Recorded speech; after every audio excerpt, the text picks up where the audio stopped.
dad and my mother too were both really handy people. They had grown up during the Depression, and I think out of necessity, living on farms, they had become very good at repairing equipment. I got to be the helper. It got me interested in mechanical things, and that propagated forward into physics. When I started as a postdoc at MIT, plate tectonics was really the hot subject. People had accepted at that point that there must be convection in the mantle, but very little was understood about how rocks at high temperatures and high pressures could actually deform and flow. And that's kind of where I was able to jump in and get involved in doing experiments and quantify some of those aspects of rock deformation that could be applied directly to people doing sophisticated computer models of mantle convection and its relationship to plate tectonics. The mantle is quite far below us and conditions are extreme. To observe directly would be difficult if you're down more than a few tens of kilometers. Trying to design experiments to work at those conditions is really quite a challenge.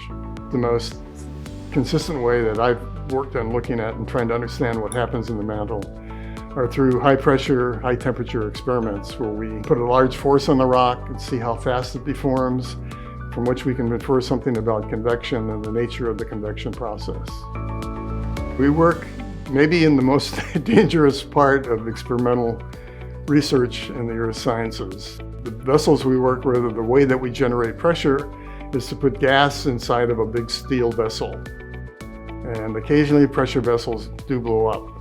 I'm fortunate to say that I made it through my experimental career without that particular thing happening to me. There are a number of examples where what happens deep in the earth is very important to what we see at the surface. Volcanoes are one example. Another important phenomenon that occurs in the earth are earthquakes, of course. Near-surface earthquakes occur because of the coupling between mantle convection and motion of the tectonic plates. Convection also plays a really important part, of course, in moving the tectonic plates around, and if two of them collide, mountains get forced up during that collision process. Another surface expression of convective processes and deformation processes happening deep in the mantle is the initiation of hotspots. Magmas that we see erupted to form Hawaii and that chain of islands almost certainly originated deep in the earth and were part of a hotspot where hot material rose from something like 2,900 kilometers depth beneath the surface and eventually had a surface expression. So what happens in the mantle in a lot of ways impacts what we see in our daily lives, even whether or not we really appreciate that the origin is deep.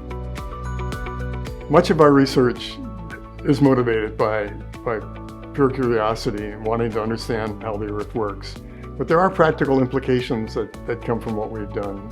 Looking at relationships between the stress under which a rock is deformed and what the microstructure looks like helps us to understand the geological process, and that we're all impacted by geological processes on the surface.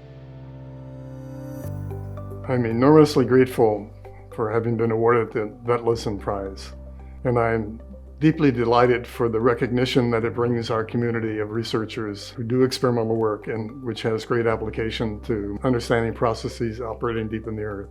And I'm probably particularly grateful to the incredible cadre of exceedingly talented students, postdocs, and colleagues who have worked with me. And really it's, I think, to their credit that I'm receiving this prize. And I'm really grateful for the contributions they made along the way.